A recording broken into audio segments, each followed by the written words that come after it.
민중의 함성이 곧 헌법이다. 이 땅의 철학자 도올 김용옥.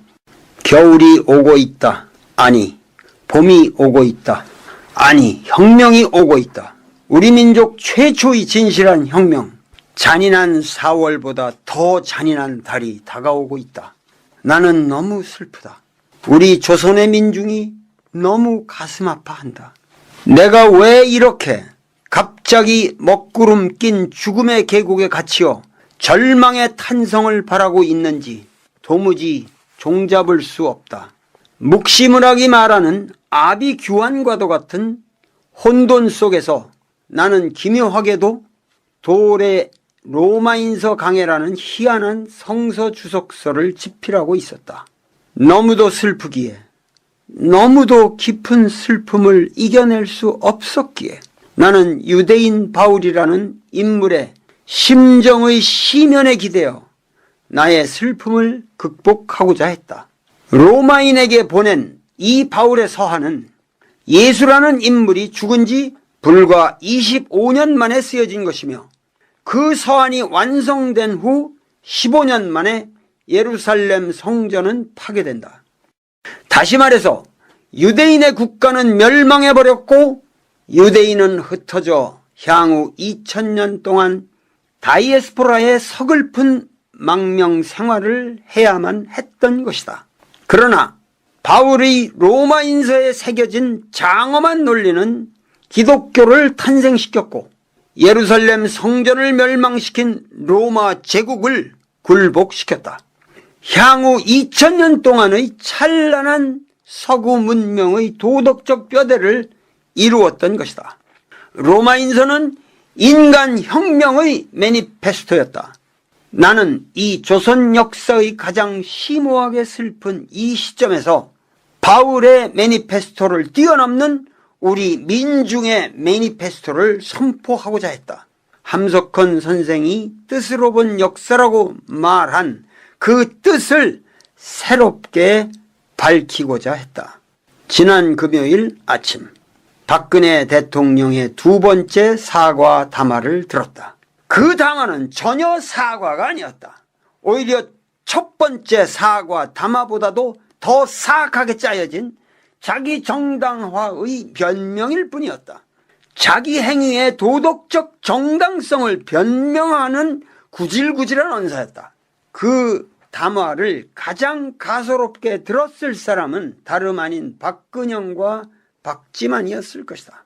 가족을 자기 죄악의 유일한 근원으로 공표하는 박근혜는 무의식적으로 최순실을 비호하고 있는 것이다. 자기는 최태민의 사교에 빠진 적이 없다고 말하지만 국민들은 박근혜의 언행 전부를 사교로서 간주하고 있다. 금요일 박근혜 대통령의 담화는 대국민 담화가 아니었다. 그것은 자기의 은밀한 지지 세력에게 나는 아직 건재하며 굳건하게 버틸 것이라는 사인을 보내는 일종의 암호였다. 이미 자기의 지지 세력이 사라졌다는 것도 판단하지 못하는 무지한 영혼이었다. 하다못해 김병준 신임 국무총리의 내정을 둘러싼 절차상의 하자에 관하여 일말의 반성도 언급하지 않았다. 김병준은 제대로 된 학인이라 말할 수 없다. 생각해보라. 제대로 된 사람이라고 한다면 로고스적 상황 판단이 있어야 하고 절차적 논리가 있어야 하며 주어진 상황의 역사성에 대한 인식이 있어야 한다. 현 상황에서 그러한 제안이 들어왔을 때는 누구라도 이성적 판단력이 있다면 여야의 합의가 있을 때까지 기다리겠습니다. 라고 한마디 했어야 했다. 그렇게 현명한 자세를 취했더라면 그는 이 난국을 타개하는 정석이 되었을 수도 있다. 그러나 그는 정석이 아닌 사석이다. 그는 입뻥끗 할 때마다 여유가 있어 보이고 단호한 듯이 보인다. 한마디로 고수 같은 느낌이 들기도 한다. 그러나 그는 권력의 기회를 탐하기만 하는 가욕의 노예일 뿐이다. 자진 사퇴? 있을 수 없다고? 잘해보시게나. 바울은 이렇게 외친다. 나는 십자가에 못 박힌 예수를 선포하노라.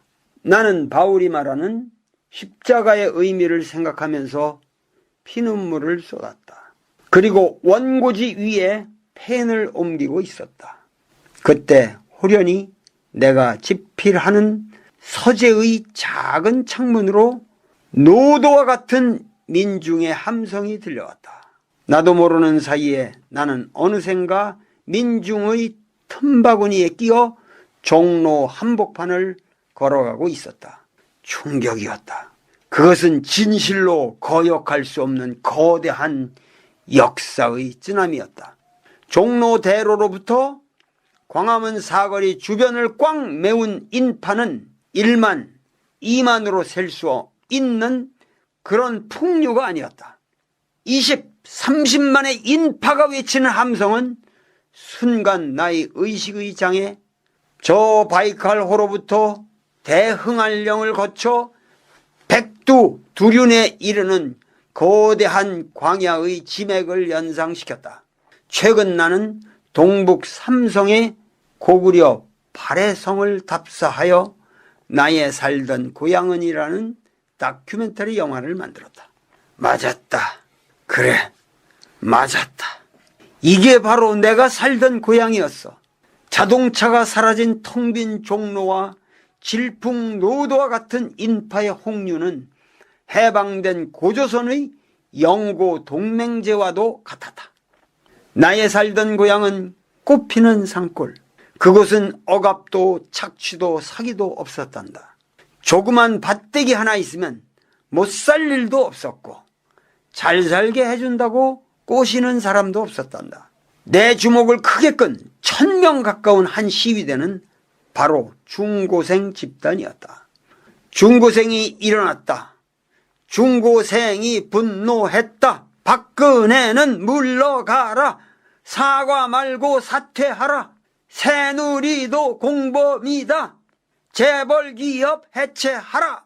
내가 중고생 시위대 앞에서 같이 종로를 활보하자 내 주변으로 엄청난 인파가 모이기 시작했다. 선생님, 저 기억 못하세요? 고대 농학대 8위학번 아무개예요.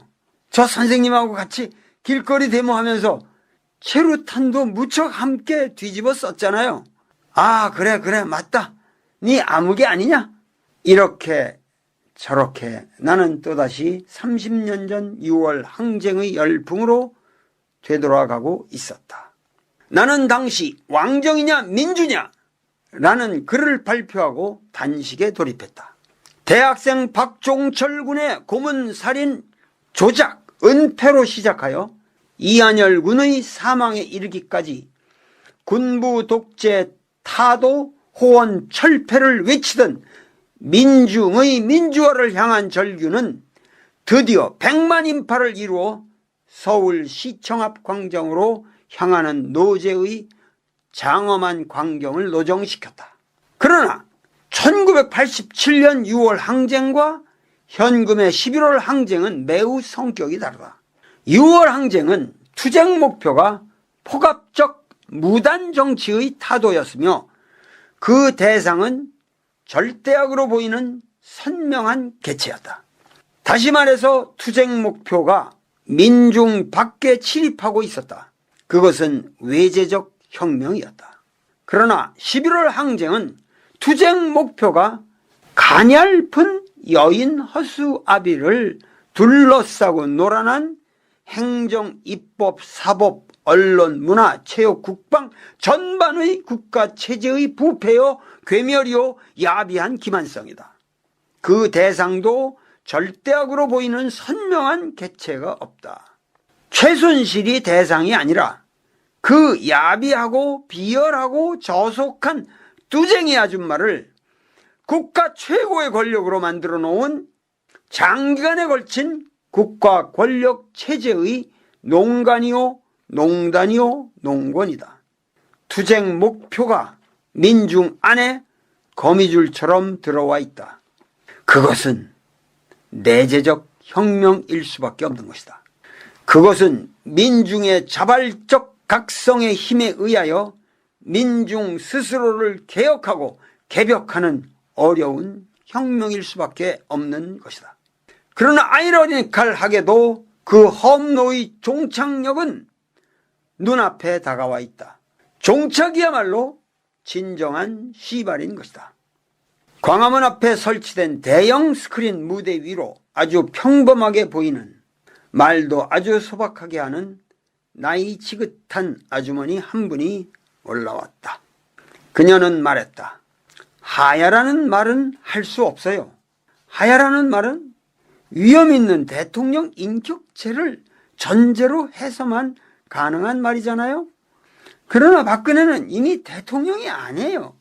대통령으로서의 위엄과 위신과 인격과 국정 승행 능력을 다 상실했잖아요. 박근혜는 대통령이 아닙니다. 박근혜는 불쌍하고 외로운 병자일 뿐이에요. 박근혜는 빨리 청와대를 걸어 나와서 병원으로 가야 됩니다. 빨리 박근혜를 입원시켜 줍시다. 거대한 찬사의 함성이 일시에 폭발했다. 나는 순간 직감했다. 우리의 민중은 이미 루비콘강을 건넜다. 바스티오 감옥은 이미 터졌다. 노론, 친일파, 친미 반공 세력의 강고한 족쇄는 이미 풀렸다. 나는 민중의 한 사람으로서 무대 앞에 앉아 있었다. 나는 민중에 의하여 발견되었고 민중의 함성에 떠밀려 무대 위에 설 수밖에 없었다. 사랑하는 동포 여러분, 그대들은 왜 이 자리에 나와 있습니까? 박근혜 정권을 타도하기 위해서입니까? 최순실, 최태민이라는 터무니없는 인간에 대한 분노를 표출하기 위해서입니까? 이 순간 여러분께서 단상에 서 있는 돌을 바라보는 그 가슴에 뭉클거리는 감정, 그리고 뇌리에 떠오르는 모든 일치된 언어, 그것은 바로 하늘의 소리입니다. 그것이 바로 이 시대의 철학이요, 이 시대의 정언명령이며 이 시대의 헌법입니다. 헌법은 조문이 아닙니다. 그것은 오로지 투쟁으로만 획득되는 민중의 양심이며 양식이며 끊임없이 변하는 괴상과도 같은 것입니다. 나는 말합니다. 그 분노의 불길로 우리 스스로의 존재, 그 자체를 불살라야 합니다. 우리 존재를 얽매고 있는 모든 체제의 압박을 불살라야 합니다. 우리의 혁명은 정권의 변화를 뛰어넘는 우리 의식의 혁명이며 제도의 혁명이며 가치관의 혁명이며 새로운 사회를 갈망하는 소망의 혁명입니다.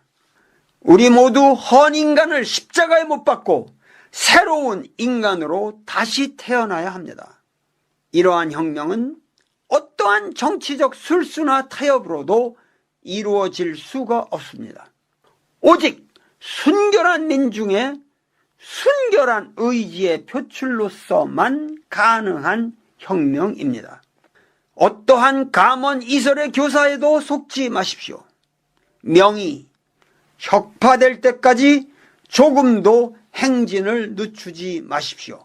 혁명 완수의 그날까지 행진, 행진, 행진! 이것은 과연 무슨 말인가?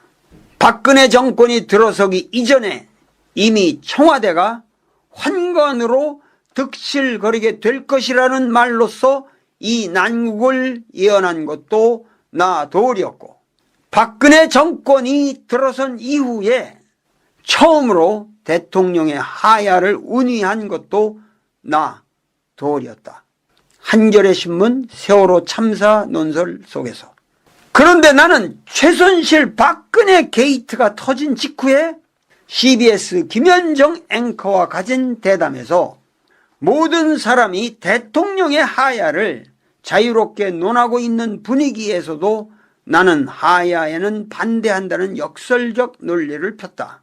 그러나 그 역설적 논리의 진의는 쉽게 하야하고 나면 그만큼 박근혜는 쉽게 면죄부를 획득할 것이며 또한 더욱 크게 문제가 되는 것은 박근혜라는 허상을 조장해온 정계, 관계, 재벌, 보수 언론, 보수 여론 조성층이 다 같이 쉽게 면죄부를 획득한다는 우려 때문이었다. 그렇게 되면 오늘의 사태의 죄악은 모두 박근혜, 최순실과 그 주변의 사기 집단 몇 명만으로만 귀결되고 우리 민족의 역사는 반성의 기회를 유실하고 만다. 비록 지지부진하고 더러운 변명의 추태가 계속된다 할지라도 그 과정을 존속시키는 것이 오히려 박정희, 박근혜 패러다임의 실상을 폭로하게 되는 것이다. 그러나 이러한 역설의 논리는 지금 박근혜의 두 번의 사과와 독선적인 신임 총리 지명 사태만으로도 설 자리를 잃었다. 박근혜는 이미 대통령의 직무 수행이 불가능한 금치산자와도 같은 인물이 되어버렸고 대통령직을 유지할 수 있는 도덕적 근거인 민심이 완벽하게 이반되어 버렸다. 이러한 사태에서 우리가 직면하게 되는 선택은 많지가 않다. 박근혜의 대통령직 유지는 국가의 혼란과 국민의 분노와 정계의 부도덕성을 증가시킬 뿐이다. 지금 정가에서 나도는 해법은 세 가지로 요약된다. 1. 하야. 2. 탄핵. 3. 거국내각. 우선 우리 국민은 하야와 탄핵이 전혀 다른 차원의 문제라는 것을 알아야 한다. 탄핵은 현행법 질서 내에서 이루어지는 정당 간의 합의에 의한 정치적 프로세스이다. 그러나 하야는 정치적 프로세스가 아닌 초법적인 도덕적 선택, moral choice이다. 이 도덕적 선택의 1차적 주체는 박근혜라는 자연인이다. 그러나 이 자연인은 어떠한 경우에도 이러한 도덕적 선택을 자발적으로 내릴 수 있는 인격체가 아니다. 그러한 인격체라면 어찌 최순실 게이트의 사태까지 당도할 수 있었겠는가? 그러니까 탄핵의 주체가 정당이라고 한다면 하야의 주체는 국민이 된다. 하야를 하게 만드는 사역자가 국민이라는 뜻이다. 이 국민은 반드시 혁명의 열기를 누그러뜨리지 않는 각성된 국민이어야만 한다. 그런데 탄핵은 문제가 많다. 정당 간의 합의도 어렵고 최종적으로 헌재의 판결을 거쳐야 하는데 이 전 과정은 장기화될 것이며 박근혜는 면죄와 휴식과 도덕적 마비를 얻는다. 그리고 헌재의 판결은 국민이 바라는 결과를 초래하지 않으리라는 전망이 강하다. 국민의 소망이 물거품이 되고 마는 것이다. 기실, 탄핵은 국민의 입장에서는 헛수고일 뿐이다. 그렇다면 거국내각이란 무엇인가? 국민들이 이 말의 함의를 정확히 깨닫기에는 너무도 많은 역사적 언어가 필요하다. 그 핵심을 말하자면 거국내각이란 국회가 국채의 전권을 쥔다는 이야기인데 이것이 정의롭게 이루어지려면 대통령이 소속 정당을 탈당해야 하고 일체 정무에서 손을 떼야만 가능한 것이며 특검도 거국내각이 구성한 엄정한 수사기관이 되어야만 한다. 그런데 실상 거국내각은 이루어지기가 어려우며 그 실제 내용으로 말하자면 하야와 크게 다를 바가 없다. 그렇다면 우리의 최종 결론은 단 하나만 남는다. 하야, 하야, 하야, 그리고 또 하야. 하야를 강행하는 주체는 국민이다. 다시 말하자면 지금 이 시점에서 하야라는 평화로운 사태를 유발시킬 수 있는 힘은 정객에게 있지를 않다. 국민이 국민의 힘으로 국민을 위하여 국민의 역사를 새로 써야 한다. 여기 내가 말하는 평화로운 사태라는 말의 함의에 모두가 주목해 주기를 바란다. 지금 집권자들은 국민의 분노나 항거나 시위를 과소평가하고 있을 수도 있다. 집권의 야욕을 허심하게 내려놓지 않는다면 또다시 북한의 위협을 도발시키거나 혹은 계엄 사태를 구상할지도 모르겠다. 우리 국민은 더 이상 이렇게 캐캐 묵은 수법에 농락당하지 말아야 한다. 군대도 이러한 사태에 대해서는 명령이 아닌 자체의 이성적 판단을 따라야 할 것이다. 군대는 국가의 군대이며 국민의 군대이다. 경찰, 군대 모두 폭력적 사태를 유발시키는 일체의 경거망동을 하지 말아야 한다. 박근혜의 지지율은 제로다. 언론도 국민의 열기가 파생시킬 수 있는 불확정한 사태에 대하여 정의로운 판단을 잃지 말아야 한다. 이미 보수와 진보, 야당과 여당, 지배자와 피지배자, 있는 자와 없는 자의 구분은 무의미하다. 오직 불행한 사태의 저지를 위하여 박근혜의 하야에 총력을 모아야 한다. 그리고 나서 다시 생각해야 한다. 이 사태의 죄악으로서 깨끗하게 종결시켜야만 한다. 오늘 이 위대한 혁명의 국면에 대인의 우환을 지닌 모든 동포들은 민주의 제물로서 모든 아집을 버리고 혁명의 완수를 위해 전진을 멈추지 말아야 할 것이다.